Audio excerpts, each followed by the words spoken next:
नमस्ते दोस्तों, कैसे हैं आप लोग। आज की इस वीडियो में हम अगेन 5 फ्रेजल वर्ब्स को डिस्कस करने वाले हैं। तो जो आज की पहली फ्रेजल वर्ब है वो है एडमिट ऑफ, राइट। तो एडमिट ऑफ को क्या मीनिंग होता है? एडमिट ऑफ का मीनिंग होता है to show, to allow, make that something is possible और likely as a solution and explanation. In short कि आपको ये बताना कि कोई जो चीज़ है वो पॉसिबल है, चाहे वो कोई सोल्यूशन है या वो चाहे कोई वो एक्सप्लेनेशन है। To show, to allow, make that something is possible. किसी को अलाउ करना किसी काम के लिए कि पॉसिबिलिटी है। To show, to make that something is possible, चाहे वो सोल्यूशन हो चाहे वो कुछ भी हो। The situation was too urgent to admit of any delay. जो सिचुएशन थी वो बहुत अर्जेंट थी। एडमिट ऑफ पॉसिबिलिटी नहीं थी। टू लग रहा है, नेगेटिव सेंटेंस है। The situation was too urgent to admit of any delay. Possibility नहीं थी कि वहाँ पर कोई भी डिले किया जाए, right. The situation was too urgent to admit of any delay. अगला जो एग्जाम्पल है वो है आपका the present schedule does not admit of modification. जो प्रेजेंट आपका स्केड्यूल है वो नहीं अलाउ करता, पॉसिबिलिटी नहीं है कि उसमें कोई भी चेंजेस या मॉडिफिकेशन किया जाए। It can not be change, right. Does not admit of, possibility नहीं है कि वहाँ पर कोई भी मॉडिफिकेशन किया जाए, पॉसिबिलिटी। तो यहाँ पे एडमिट ऑफ का मीनिंग क्या है? पॉसिबिलिटी। अगला जो आपका एग्जाम्पल है वो है the latest events admit of several interpretation, right. The latest events admit of several interpretation. Possibility है कि जो आपका लेटेस्ट इवेंट है उसके बहुत सारे इंटरप्रिटेशन निकल सकते हैं, राइट। तो यहाँ पे एडमिट ऑफ का मीनिंग क्या है? पॉसिबिलिटी कि हो सकता है to show, to make, allow कि जो लेटेस्ट इवेंट है उसके बहुत सारे जो आपके इंटरप्रिटेशन है वो निकल सकते हैं। तो एडमिट ऑफ का मीनिंग क्लियर है। आगे हम देखते हैं बॉटल अप। बॉटल अप का मीनिंग होता है to suppress one's feeling, to not allow other people to see that you are unhappy, angry, irritated.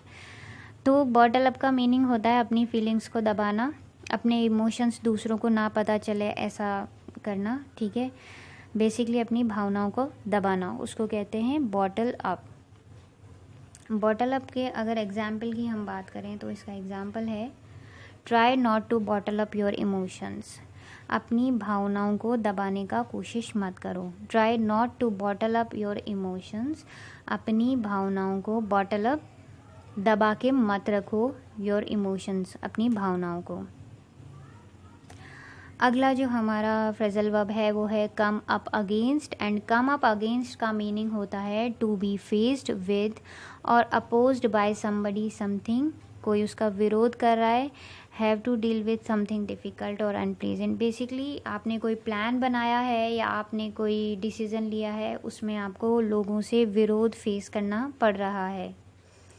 To be faced with और अपोज्ड बाय समबडी समथिंग, लोग उसका विरोध कर रहे हैं, आप एक डिफ़िकल्ट और अनप्लीजेंट सिचुएशन को फेस कर रहे हैं, राइट। तो ये होता है कम अप अगेंस्ट। इसके अगर एग्जाम्पल की बात करें तो पहला एग्जाम्पल है the proposal of the government to raise taxes came up against a serious opposition. तो जो गवर्नमेंट ने जो गवर्नमेंट का जो प्रपोजल है टैक्सेस को रेज करने का, केम up against a serious opposition, उसने फेस किया एक बहुत ही ज़्यादा सीरियस अपोजिशन, विरोध को फेस किया। We expect to come up against a lot of opposition to the plan. हम ये एक्सपेक्ट कर रहे थे कि जो हमने प्लान बनाया है हमें उसमें काफ़ी सारे विरोध को फेस करना पड़ेगा। In the first week we came up against a pretty tricky problem. पहले वीक में हमने फेस किया ट्रिकी प्रॉब्लम को। अगली जो हमारी फ्रेजल वर्ब है वो है die out. And die out का मीनिंग होता है if something dies out it became less and less common and eventually disappears completely. मतलब ये है कि कोई चीज़ है वो मतलब समय के साथ लेस कॉमन होती गई और फिर इवेंचुअली अंत में वो डिसअपेयर हो गई है कम्प्लीटली। अब वो दिखाई नहीं देती है, चलन में नहीं है। How did the dinosaurs die out.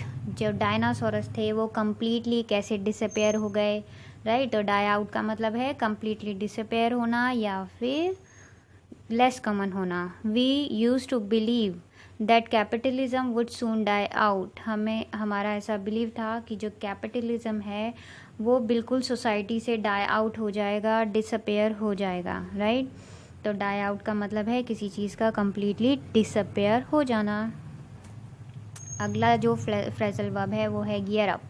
Gear up का मीनिंग होता है to prepare for an activity, किसी चीज़ के लिए तैयार होना, एक्टिविटी, इवेंट, एग्ज़ाम, किसी भी चीज़ के लिए अपने आप को तैयार करना, गियर अप। जैसे कि politicians are already gearing up for the next election, जितने भी नेता हैं वो तैयारी कर रहे हैं अपने अगले इलेक्शन के लिए। तो गियर अप का मीनिंग होता है तैयारी करना, प्रिपेयर करना। तो politicians are already gearing up for the next election, जितने भी नेता हैं वो तैयारी कर रहे हैं अपने नेक्स्ट इलेक्शन के लिए। तो ये थी आज की हमारी 5 फ्रेजल वर्ब्स जिसमें हमने देखा admit of, bottle up, come up against, die out and gear up, right. अगर इसकी हम एक छोटी सी समरी देख लें, समरी हमेशा देखनी चाहिए, उससे हमें चीज़ें इजीली मेमोराइज हो जाती हैं। तो पहली जो हमारी फ्रेजल वर्ब है एडमिट ऑफ का मीनिंग था to show that something is possible, चाहे वो सोल्यूशन हो, एक्सप्लेनेशन हो, बताना या दिखाना कि कोई चीज़ है वो पॉसिबल है। एग्जाम्पल जैसे कि the present schedule does not admit of modification, does not यहाँ पे नेगेटिव है, इसलिए पॉसिबल नहीं है कि आप जो स्केड्यूल है उसमें कोई चेंज कर पाएँ। अगला है bottle up, and bottle up का मीनिंग होता है अपनी भावनाओं को दबाना, सप्रेस करना, ठीक है। किसी को नहीं पता चले कि आप अनहैप्पी हैं, एंग्री हैं, तो वो वहाँ पे हम यूज़ करते हैं bottle up. Try not to bottle up your emotions, कोशिश मत करो अपनी भावनाओं को दबाने का। अगली जो थी वो थी कम अप अगेंस्ट। कम अप अगेंस्ट का था कि आपने कोई प्लान बनाया है, कोई डिसीज़न बनाया है और उसमें आपको एक सीरियस अपोजिशन फेस करना पड़ रहा है, विरोध फेस करना पड़ रहा है, तो वहाँ पे हम यूज़ करेंगे कम अप अगेंस्ट, ठीक है। 4th नंबर का जो हमारा फ्रेजल वर्ब था वो था डाई आउट, जिसमें कोई चीज़ है जो लेस कॉमन हो गई है सोसाइटी से और धीरे धीरे वो बिल्कुल डिसअपियर हो गई है, तो वहाँ पे है डाई आउट। जैसे how did the dinosaurs die out, dinosaurs society से कैसे कंप्लीटली डिसअपियर हो गए। 5th नंबर का है gear up, to prepare for an activity और इवेंट, किसी चीज़, किसी एग्ज़ाम, किसी एक्टिविटी, किसी इवेंट के लिए तैयार होना, वहाँ पे हम यूज़ करते हैं गियर अप, राइट। तो ये थी हमारी आज की 5 phrasal verb, admit of, bottle up, come up against, die out and gear up. Thanks for watching this video guys, I hope आपको ये वीडियो अच्छी लगी होगी। तो thanks for the watching this video, stay blessed.